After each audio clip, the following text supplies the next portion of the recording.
Ok, parece que ya se está grabando. Buenas noches con todos.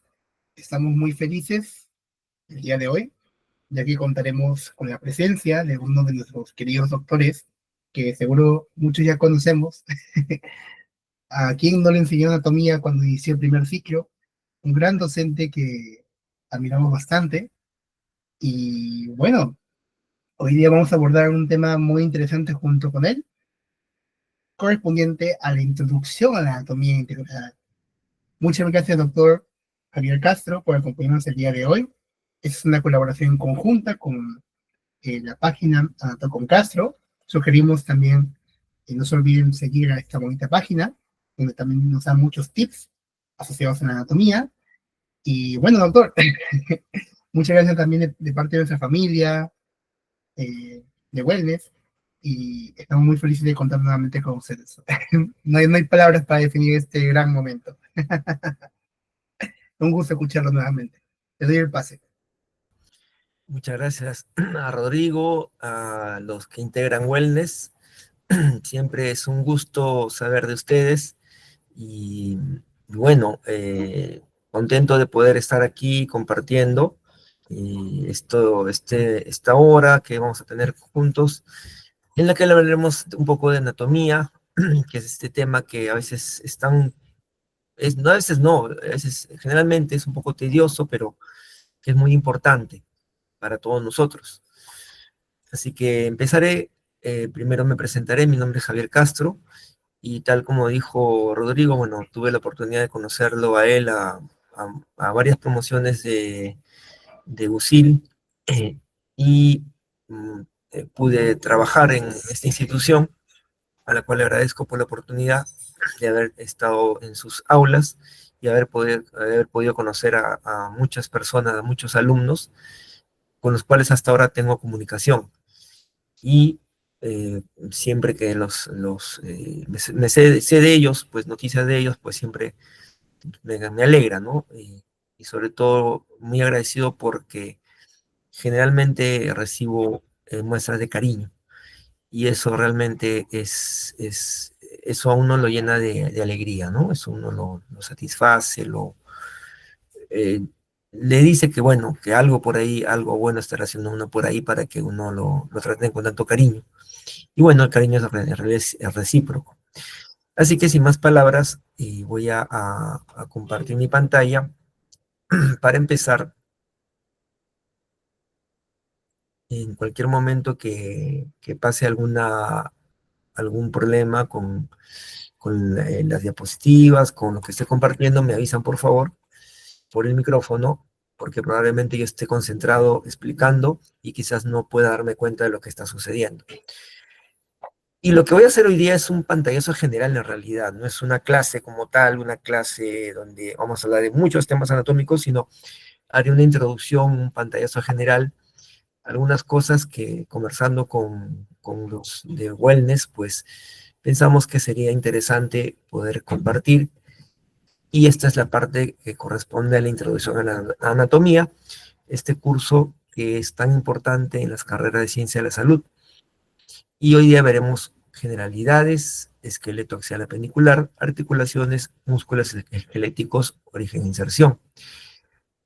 Y empiezo pues primero con esta imagen tomada de tórtora.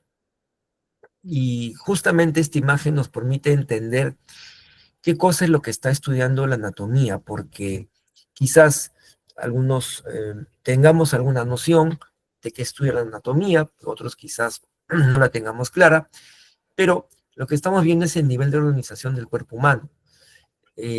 Las moléculas más pequeñas están en un nivel químico. Acá están los átomos, están las moléculas como el ADN, que luego se juntan para formar las células, las cuales se agrupan para formar los tejidos se agrupan para formar los órganos, los órganos más los tejidos y demás estructuras van a formar los aparatos y sistemas y que todos en conjunto y trabajando de forma coordinada van a formar el cuerpo humano.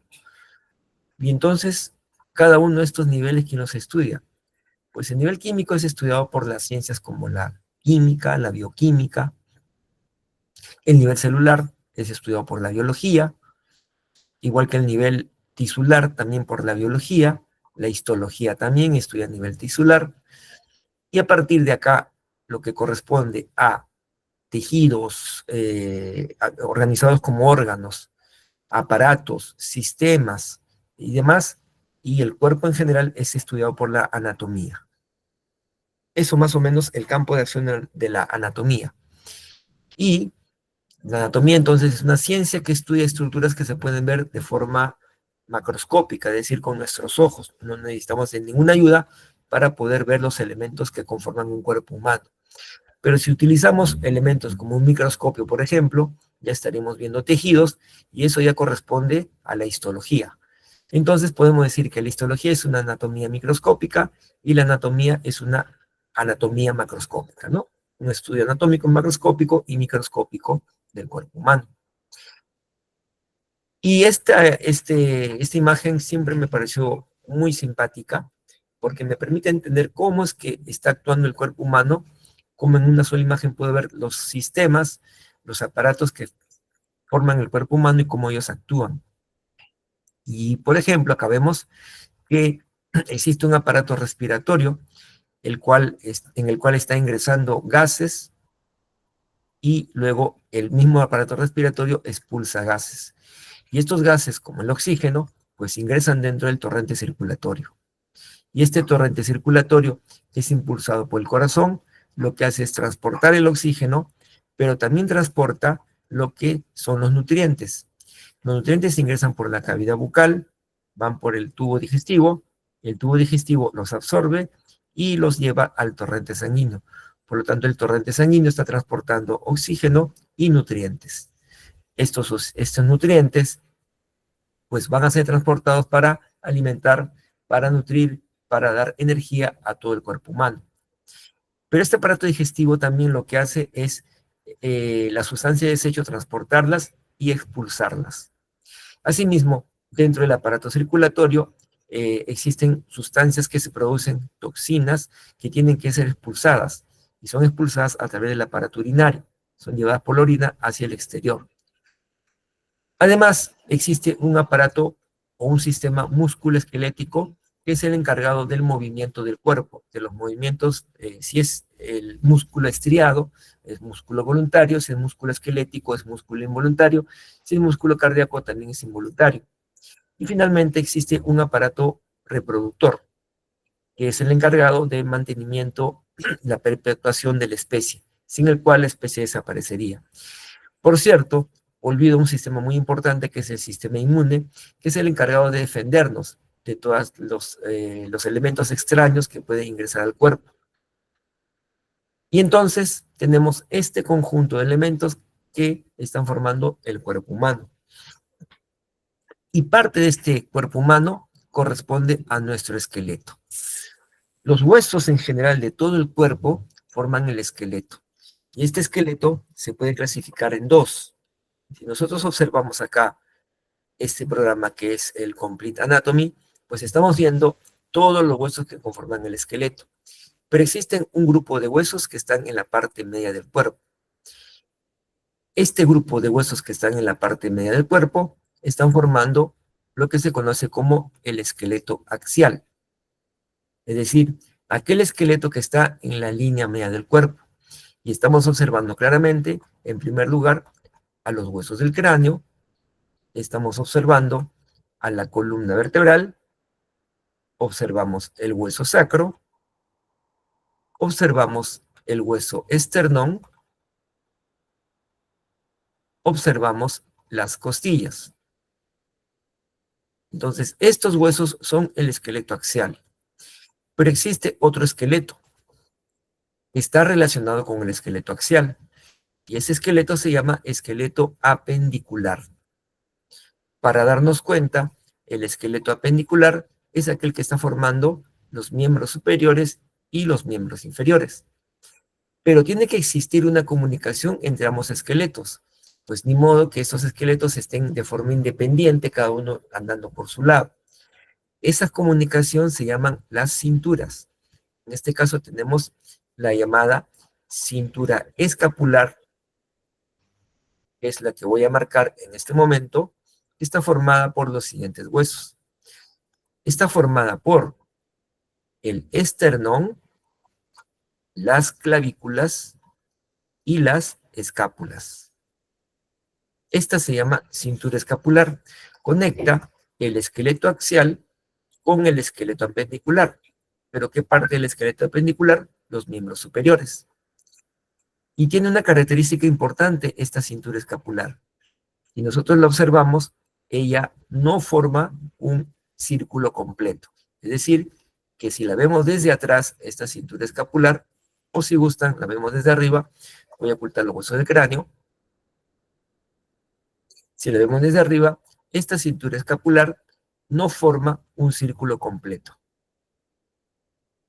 Y esto explica por qué el miembro superior es el miembro superior derecho y el izquierdo son totalmente independientes y tienen una amplia movilidad.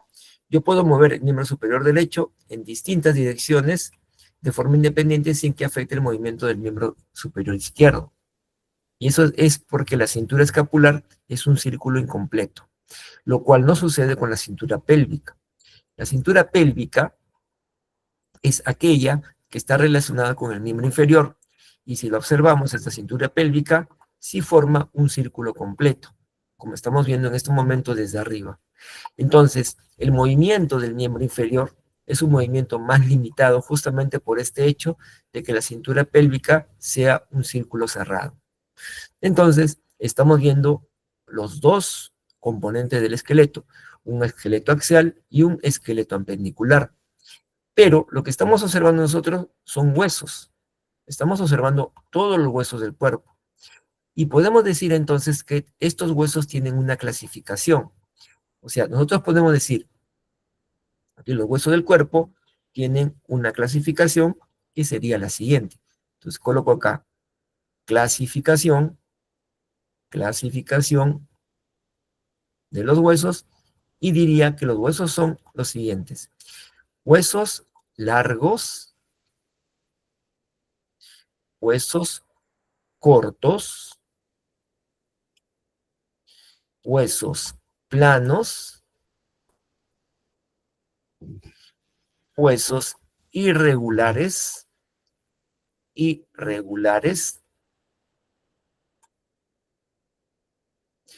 huesos sesamoideos, y finalmente una clasificación que solamente la menciona Pro en su libro, que son los huesos neumáticos. Huesos neumáticos. Pasaré a explicar cada una de estas clasificaciones, que son realmente fáciles de entender. Si tenemos en cuenta lo siguiente, nuestro cuerpo es un elemento tridimensional. Todo lo que existe en nuestro mundo es tridimensional. Es decir, nosotros tenemos una altura, por ejemplo, no sé, alguien puede medir 1,70 m, esta es la altura. Todos tenemos también un ancho. No sé, pues a veces se mide, como la miden a las mises, miden el ancho de la región pélvica, por ejemplo, 90 centímetros, ¿no? 90, qué sé yo, 100 centímetros. Bueno, ese es el perímetro, ¿no? Pero bueno, sería el ancho. Y luego también todos tenemos una profundidad. Si vemos de costado a esta persona, tiene una profundidad. Todos tenemos una altura, un ancho y una profundidad. Vamos a ver en el caso de los huesos cómo es que se utiliza este concepto. Entonces, por ejemplo, yo muestro este hueso que se llama húmero. Oculto los demás huesos, me quedo con el húmero. Si yo lo examino a este hueso húmero, me doy cuenta, me doy cuenta que su longitud o su largo es mayor que su ancho y que su profundidad. Por eso este hueso es un hueso largo. O sea, ¿cuál es un hueso largo? Aquel cuya longitud es mayor que su ancho y su profundidad. Pongamos otro ejemplo de un hueso largo. Por ejemplo, vamos a poner por acá De lo demás, otro hueso largo clásico sería el fémur, ¿no? El fémur es un hueso largo, es el más largo del cuerpo, y justamente es largo porque su longitud es mayor que su ancho y que su profundidad. Y por acá, quisiera hacer una pregunta, no sé si alguien quisiera responderla. La pregunta es, ¿y este hueso que se llama falange distal será un hueso largo? ¿Sí o no? Les diré la respuesta. O mejor, hagamos otra pregunta. Imaginemos que tengo yo una falange distal de un animal prehistórico común, no sé, pues un dinosaurio, un triceratops, o triceratops, o no sé, pues un velociraptor, y tengo acá su falange proximal. Y de repente por acá pongo la falange proximal de un niño de 5 años. La pregunta es, ¿la falange proximal de este dinosaurio y de este niño de 5 años serán ambos huesos largos, sí o no? La respuesta, ¿cuál sería? ¿Qué opinan? ¿Sí o no? De repente ahí en el chat me pueden responder si creen que es un hueso largo, ambos, o de repente solamente uno de ellos es largo y el otro no es largo. ¿Qué opinan? Por favor, a ver en el chat. ¿Cuántos somos por acá? ¿Cuántas personas estamos? Ni idea. ¿Cuántas? A ver, para ver. Somos 28 personas. Bueno, menos los... Ajá, Adrián Chávez opina que sí es largo. Por ahí, ambos son largos. Dice que sí, son largos. ¿Alguien más por ahí? ¿Alguien se anima? No importa si se equivocan. Total, largos. ¿Quién más dice que es largo? Largos, así es. Todos opinan que son largos. ¿Alguien más por ahí? ¿Quién da más? ¿Quién da más? Muy bien, seguimos. Miren, chicos. Ambos huesos son largos, gracias por las respuestas. ¿Y por qué son largos? Porque ambos mantienen la proporción. Su longitud es mayor que su ancho y que su profundidad. Acá también, a pesar que es pequeñito, su longitud es mayor que su ancho y que su profundidad. O sea, se trata de proporciones más no de tamaños. Puede ser el hueso muy grande o puede ser un hueso muy pequeñito, pero ambos siguen siendo largos. ¿Cuál será un hueso corto? Un hueso corto es aquel hueso cuyas proporciones, tanto en largo, en ancho y en profundidad, son más o menos similares. No digo que sean iguales, son similares, más o menos a lo que pasaría con un cubo, por ejemplo.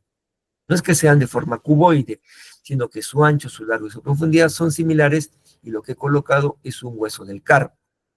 Los huesos del carpo son aquellos huesos que están formando la región que lo conocemos comúnmente como muñeca, ¿no? Estos huesos del carpo son considerados huesos cortos. ¿Cuál será un hueso plano? Un ejemplo típico es el esternón. Si veo el esternón, me doy cuenta que su longitud, su largo, su ancho son mayores que su profundidad, o en pocas palabras, su profundidad es la menor que las otras dos dimensiones. Y por lo tanto, este es un hueso de tipo plano, ¿no? Es un hueso de tipo plano. ¿Cuál sería ahora un hueso? Porque eran largos, cortos, planos. Decía huesos irregulares. Huesos irregulares son aquellos que no son ni largos, ni cortos, ni planos. O sea, ninguno de los que he descrito anteriormente. Un ejemplo podría ser este hueso, bastante conocido, bastante curioso también, que se llama esfenoides. Irregular, porque no es ni largo, ni corto, ni plano, no coincide con ninguna descripción. Los otros huesos que mencioné son los huesos sesamoideos. Y el hueso sesamoideo más grande del cuerpo es el llamado hueso patela o rótula. ¿Y qué es un hueso sesamoideo? Es un hueso que está sometido a una gran fricción y que se encuentra dentro de un tendón, dentro del tendón de un músculo. Por ejemplo, este músculo que estamos viendo acá nosotros es el cuádriceps, y este cuádriceps tiene su tendón que está insertándose en este hueso que se llama rótula o patela. Entonces, esta rótula patela está metida dentro del tendón del cuádriceps y es un hueso sometido a una gran fricción. ¿Y por qué existe este hueso?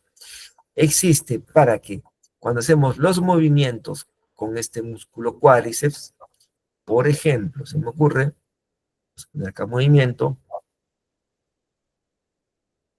este movimiento, por ejemplo, que es el de la extensión de la articulación de la rodilla. Vamos a verlo en estos momentos, que cargue y veamos ese movimiento que se llama extensión de la rodilla.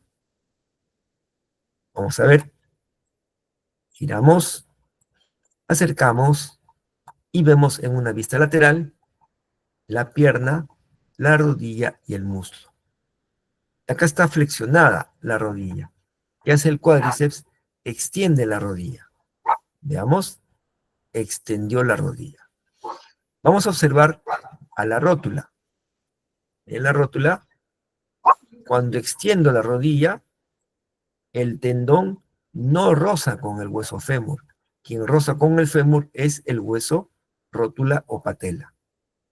Y entonces, esta rótula patela está protegiendo al fémur del roce del tendón del cuádriceps. De esta manera, entonces, esta rótula patela es un hueso que está metido dentro de un tendón y está sometida a una gran fricción. Ese sería un hueso sesamoideo. Y el último tipo de hueso que conocemos, el único libro que menciona ese tipo de huesos es el PRO. Es un autor argentino. ¿Qué dice PRO sobre los huesos? Dice huesos neumáticos. Un hueso neumático es aquel hueso que tiene en su interior aire. Un ejemplo clásico sería este hueso que se llama maxilar, que contiene a los dientes superiores, ahí los estamos observando, pero cuando vemos el maxilar por la parte interna, vemos que este hueso tiene una cavidad bastante considerable que está llena de aire en condiciones normales. Entonces, este corresponde a un hueso neumático. Otro ejemplo, ¿cuál sería? Por ejemplo, sería el hueso frontal. Si vemos el frontal y le hacemos acá un corte, vamos a cortarle el frontal, cortaremos así, ahí está cortado. Miren, si me acerco acá al frontal, vean que tiene aquí unos espacios que están llenos de aire, y esto se llama el seno frontal, o los senos frontales, ¿no? Este espacio está lleno de aire dentro de este hueso llamado frontal. En el caso del maxilar, el espacio lleno de aire se llama seno maxilar. Y los senos maxilar, frontal, esfenoides y etmoides son los famosos senos paranasales, que en condiciones normales están llenos de aire. Y cuando no están llenos de aire y contienen secreciones en su interior, eso se llama sinusitis, ¿no? Una patología que es bastante conocida. Entonces, ya tenemos de esta manera un pantallazo general de los huesos que tenemos en nuestro cuerpo, formando el esqueleto axial y el esqueleto apendicular. Y los huesos no podrían funcionar en el movimiento si no existieran las articulaciones. Las articulaciones, ¿qué cosa vienen a hacer? Según Tórtora, es el contacto entre dos huesos, o el contacto entre un hueso y un cartílago, o el contacto entre un hueso y un diente. Vamos a ver acá el ejemplo, usando el programa.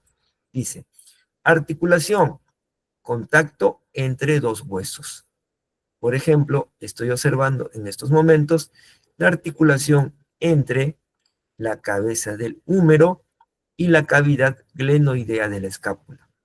Articulación glenohumeral o articulación del hombro. Contacto entre dos huesos. Decía también contacto entre hueso y cartílago. Vamos a ver un ejemplo. A ver que cargue. Mejor no lo exijo mucho porque si no se pone pesadito y no quiere cargar. Esperamos un momentito.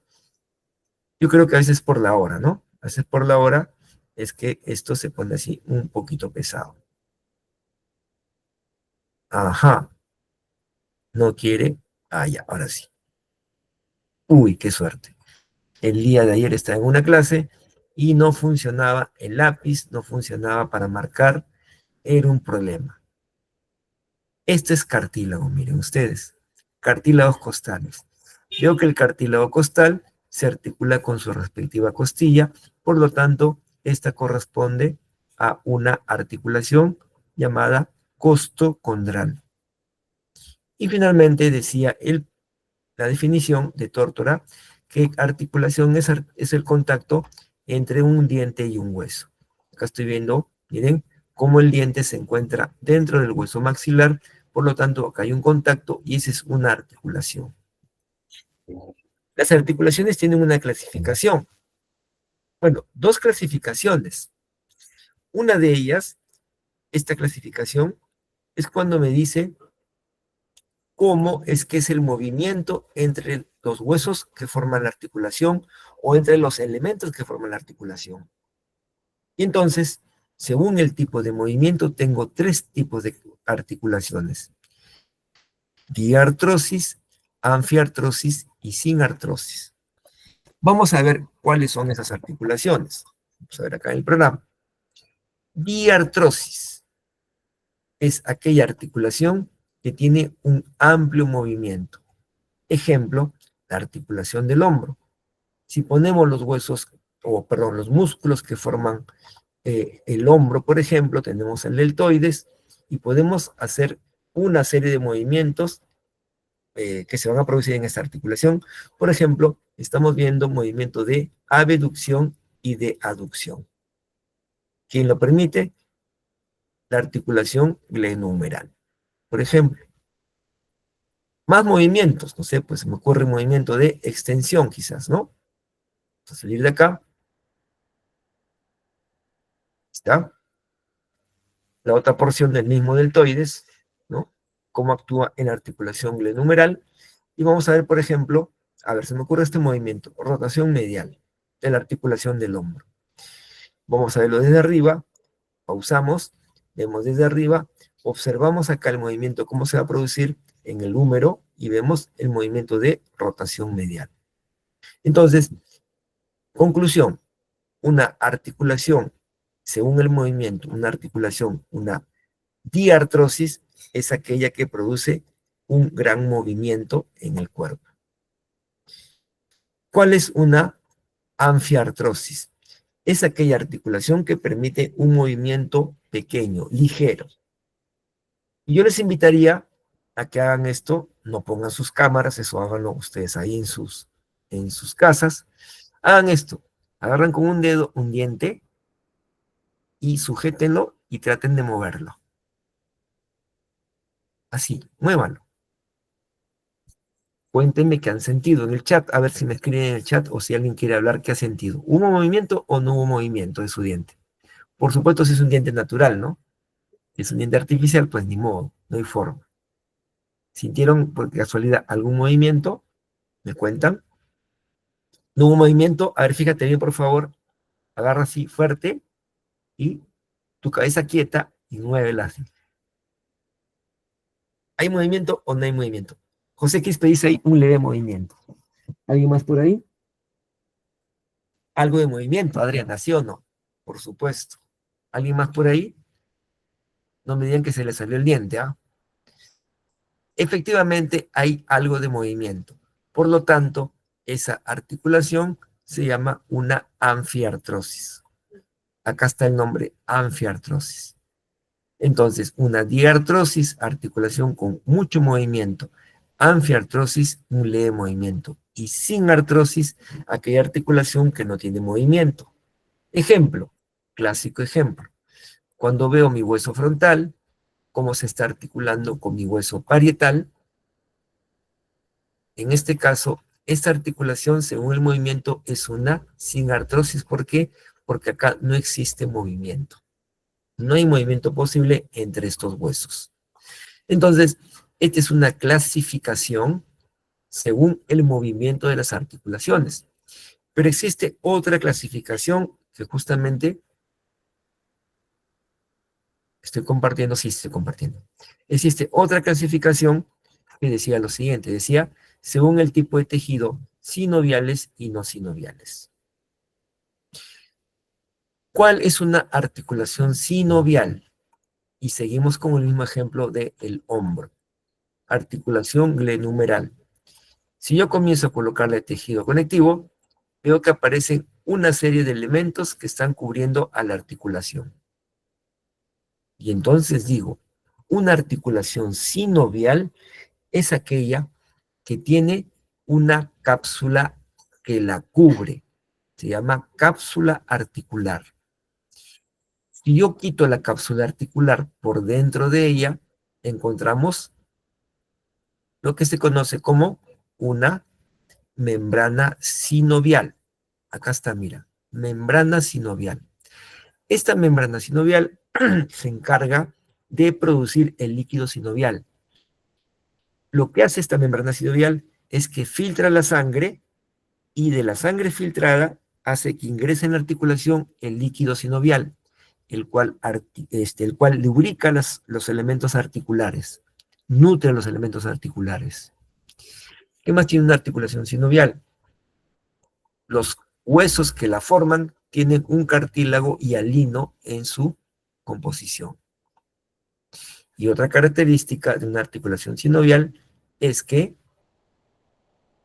tiene ligamentos por fuera de la cápsula articular, ligamentos que refuerzan a la articulación. Entonces, esta es una articulación sinovial. Y su clasificación, solamente daré un ejemplo. Solamente daré un ejemplo para que veamos, ya los invito a que ustedes busquen en sus libros, y por ejemplo, esta misma articulación del hombro, glenumeral, es una articulación sinovial, pero ¿cuál de todas las sinoviales? Articulación sinovial esferoidea. ¿Por qué esferoidea?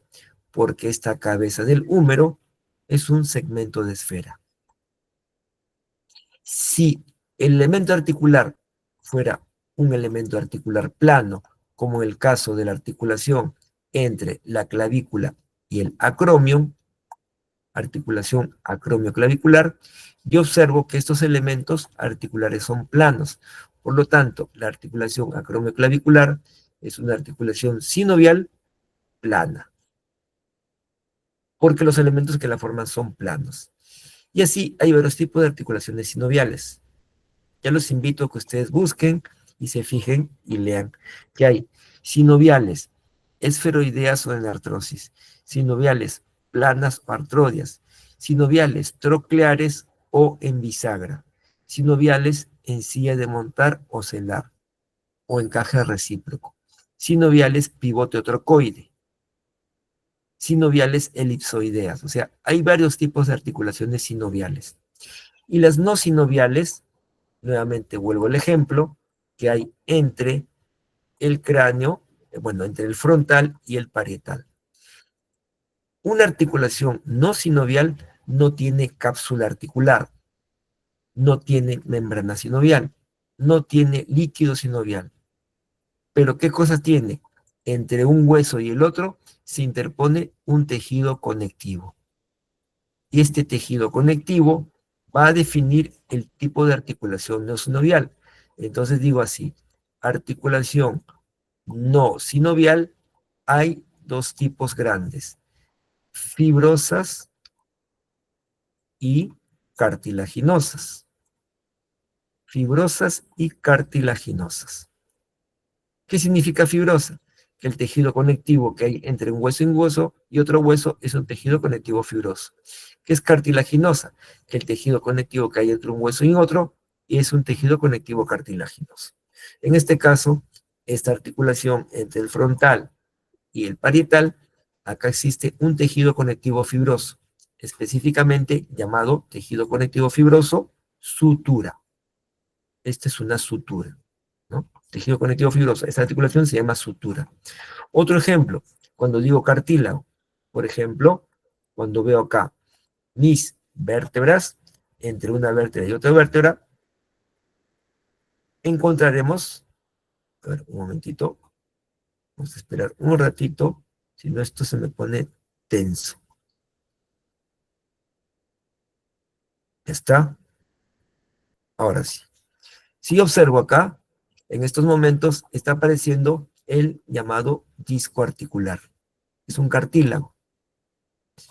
Está en el centro del cuerpo.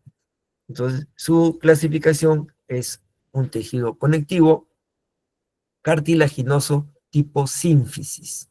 Es una sínfisis. La sínfisis está en el medio del cuerpo. Entonces, de esta manera, hemos visto un pantallazo general de lo que corresponde a nuestras articulaciones según el tipo de tejido que la conforma. Y los huesos no tendrían movimiento si es que no existieran los músculos. Los músculos, ¿qué función cumplen? Bueno, son varias funciones que cumplen los músculos. La principal función de los músculos es la del movimiento. Sin músculos no hay movimiento, porque simplemente los huesos estarían sin algún elemento que los traccione para producir el movimiento. Y este movimiento se produce cuando los músculos se contraen, ¿no? Y esta contracción se debe a una serie de elementos fisiológicos. Cuando ustedes estudian fisiología, ahí le van a hablar de la banda Z, la línea T, etcétera, etcétera. Le van a hablar de la actina, la miosina, la troponina, la tropomiosina, etcétera, etcétera, etcétera. O sea, elementos que van a explicarles cómo se produce la contracción muscular, que no es otra cosa que el acortamiento del tamaño de las fibras musculares. Pero, ¿cómo se produce? ¿Cómo se produce esta contracción? O sea, desde el punto de vista fisiológico, les he dicho que hay actina, miosina, troponina, tropomiosina, pero eso es fisiológico, incluso histológico. Pero anatómicamente, ¿cómo se produce esta contracción? Pues bien, lo que vamos a ver en estos momentos es lo siguiente. Nuestros músculos, y voy a dejar un músculo clásico, que es el bíceps braquial. Nuestros músculos se van a unir a los huesos. Acá están las fibras musculares y la prolongación de los elementos que envuelven a las fibras musculares forman los tendones. Esta formación blanquecina es un tendón. En histología le van a explicar que los músculos tienen unas envolturas que son el perimicio, el endomicio, el epimicio. Esas envolturas de tejido conectivo se prolongan más allá de las fibras musculares, formando los tendones. Y los tendones se unen a los huesos. ¿A qué huesos específicamente en este caso? El bíceps braquial se está uniendo tanto al hueso llamado escápula como al hueso llamado radio. Se está uniendo mediante tendones. ¿A qué parte del hueso se une? ¿Al hueso en sí? La respuesta es no. Se une al tejido que une a los huesos y todos los huesos tienen una cubierta externa que se llama periósteo. El tendón se une al periósteo. De esa forma se une y permite que no haya separación entre estos elementos. Y aquí viene el concepto de origen e inserción. Para graficarlo, yo voy a pintar acá en la parte negra, voy a graficar acá inventándome un hueso y por acá inventándome otro hueso que solamente existen en mi imaginación. Le llamaré el hueso A y la llamaré el hueso B. Unidos por un músculo. Coloco acá un músculo. Este es un músculo imaginario también. Acá están sus fibras musculares y acá estarían sus tendones, ¿no? Su tendón. Vamos a ver si logro pintar de negro acá para que desaparezca y se pueda ver acá más o menos por ahí. Muy bien. Entonces, estoy viendo acá el tendón. Voy a ver si lo pinto el tendón de otro color. O sea, vamos a ponerle este color al tendón. Vamos a, para que sea así, se note así. Este sería el tendón y este sería el tendón de este músculo. Entonces, según esta figura imaginaria, para mí, el hueso A voy a decir que es el origen. Origen va a ser el hueso A. ¿El origen de quién?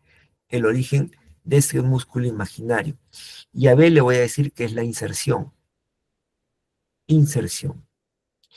Cuando ustedes vean que un músculo tiene un origen y una inserción, le están diciendo lo siguiente. El origen es el punto fijo. Es el punto que no se mueve.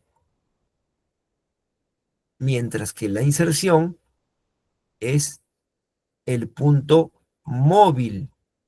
El punto que se va a mover cuando el músculo se contraiga. Entonces, el músculo se va a contraer, sus fibras se van a cortar. Y entonces, alguno de los huesos va a tener que moverse. Les preguntaré, ojalá que me ayuden en la respuesta, ¿cuál flecha me indica el movimiento? ¿La flecha 1 o la flecha 2? Ayúdenme, por favor, en el chat. Vamos participando, a ver los que puedan, los que quieran. ¿Cuál flecha me indica el movimiento? ¿La flecha 1 o la flecha 2? A ver, nuevamente le explico, ¿ya? Parece que todavía nadie, no están pensando en la respuesta. Miren, nuevamente, el hueso A, voy a decir que es el origen. Si es el origen, el hueso A, diré que es el punto fijo. Este es el punto fijo, el que no se mueve. El hueso B, la inserción, es el punto móvil. El músculo se va a cortar, va a achicar su tamaño y entonces va a tener que haber algún movimiento. Pregunto, ¿quién se moverá entonces? ¿El hueso A o el hueso B? Cambié la pregunta. ¿Quién se moverá, chicos? ¿Hueso A o hueso B según la imagen? A ver qué me comentan en el chat. Respuesta, 2, 2, muy bien. 2, 2, 2, 2, B. Correcto, excelente. ¿Qué significa entonces? Que el movimiento se va a producir según lo que indica la flecha 2. O sea, este hueso B se acercará al hueso A.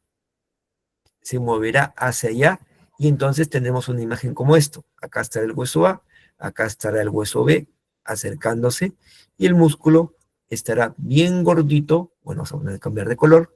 El músculo estará bien gordito porque se ha contraído. Acá está el músculo gordito, gordito porque se contrajo, ¿no? Ahí está. Y así se produjo el movimiento. Entonces, cuando ustedes vean origen e inserción, recuerden eso. Origen, punto fijo, inserción, punto móvil. ¿Y cómo pintan los libros los orígenes e inserciones?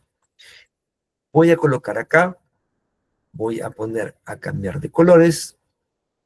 Demora un poquito, tendremos paciencia. Uno más, hasta que aparezca orígenes e inserciones. Ahí está cambiando de color. Uno más, aparecerá marcadores y finalmente ahorita aparece origen e inserción. Muy bien, origen e inserción. Analizamos. Músculo bíceps braquial. Voy a ocultarlo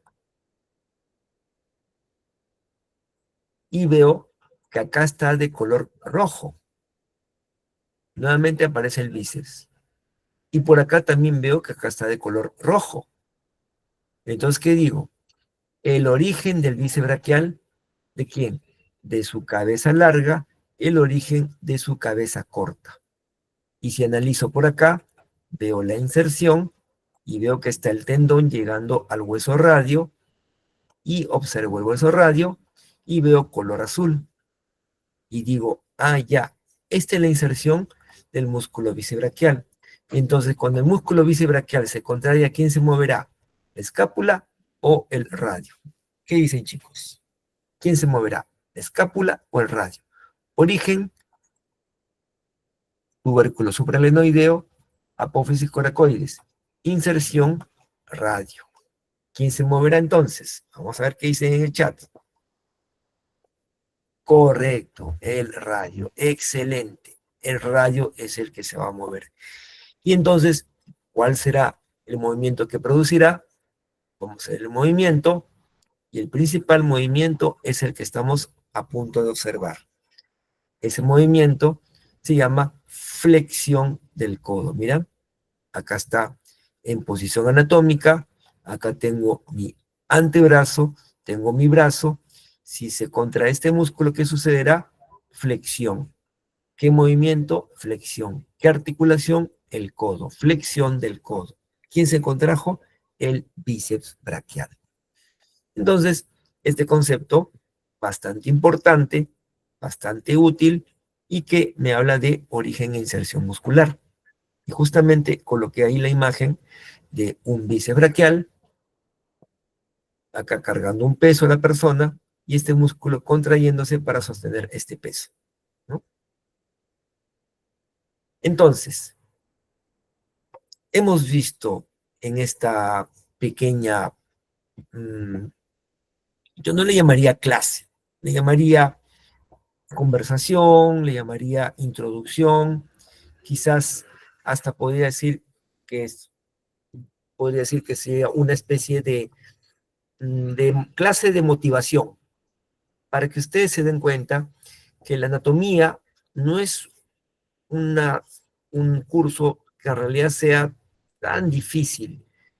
Tiene sus cositas, como cualquier otro curso, pero tiene la importancia que les va a dar a ustedes la base para los demás cursos que vienen más adelante, ¿no? Cursos clínicos, cursos de carrera, que van a tener que usar esta base anatómica para poder entender muchos procesos fisiológicos, patológicos, quirúrgicos. Esta base es importante y van a tener que volver a la anatomía en algún momento cuando estén llevando algún curso de carrera, por ejemplo, ¿no? No estén en ciencias básicas, no estén en curso de clínica, de hecho que van a tener que llevar cursos o recordar estos temas de anatomía.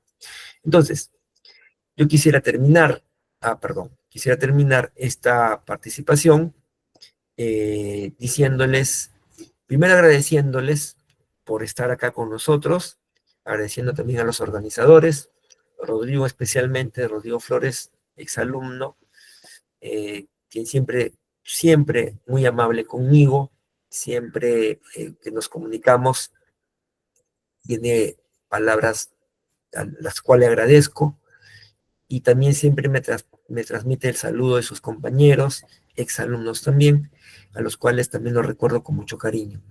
Y esta palabra que les he colocado es una frase japonesa que dice Gambate Kudasai, que significa, traduciéndolo más o menos, dice, no te rindas, sigue para adelante.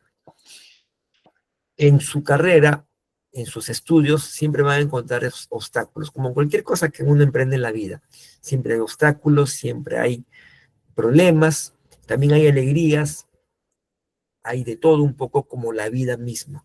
Pero lo que uno nunca debe hacer es dejar de mirar el horizonte, porque el objetivo está adelante.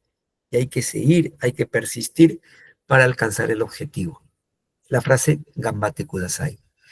Mi correo electrónico institucional jcastry@unmcm.edu.pe. Cualquier consulta que quieran hacerme puede escribir por ahí, con gusto atenderé. O también en mi Instagram, estoy, como ya les ha comentado Rodrigo, yo estoy en esta página llamada Anato con Castro. Trabaja conmigo César Casapaico, es colega mío también, que es el que me está ayudando en esta página. Y bueno, cualquier consulta, cualquier cosa por ahí, por el Instagram, TikTok también, Anato con Castro, o mi correo electrónico, y siempre, en la medida de lo posible, responderemos con la inmediatez que se pueda, ¿no? Me están preguntando qué aplicación uso para enseñanza de anatomía. La que han visto en estos momentos se llama Complete Anatomy. La voy a poner por acá. Ese 3D que han observado ustedes se llama Complete Anatomy.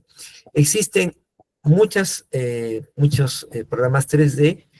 Yo conozco varios. He usado varios, pero hasta el momento de lo que yo conozco, para mí este programa el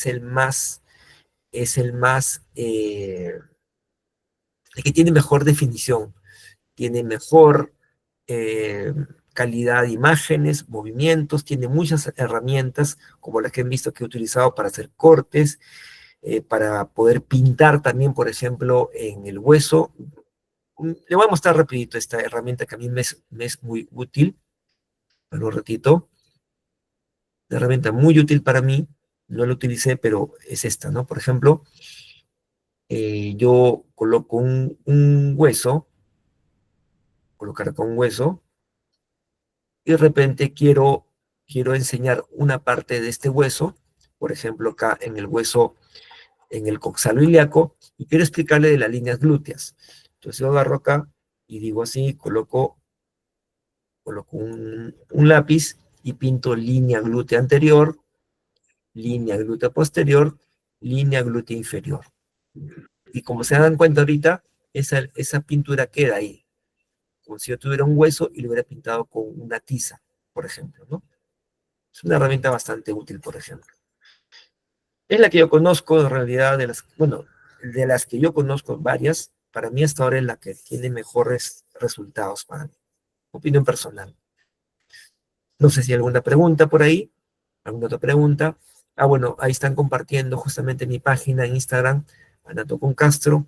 Siempre estamos subiendo por ahí contenido y por ahí, si gustan, me visitan en esa página, observan lo que siempre estamos publicando y bueno, eh, en poco tiempo hemos logrado 1000 seguidores, 1000 y tantos.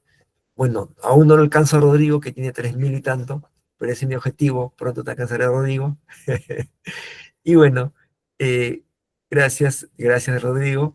Y bueno, eso es lo que quería compartir con ustedes en esta noche de miércoles. Muchas gracias Rodrigo por el apoyo. Igual también, ya sabes Rodrigo y los miembros de Wellness, cualquier cosa que se pueda colaborar, siempre dispuesto, siempre estamos aquí para ayudarnos. Ahí la veo a María Isabel Camasca. Saludos a todos. Y no sé si hay algo más que decir, Rodrigo, o de repente acá nomás terminamos. No sé, te espero por ahí, Rodrigo. Bueno, doctor, primero que todo, fue todo un honor y todo un gusto volver a tenerlo aquí. De hecho, bueno, personalmente me acordé cuando recién comencé la carrera junto con usted y el doctor Mirto, cuando recién estábamos comenzando en pandemia, ¿te acuerdas?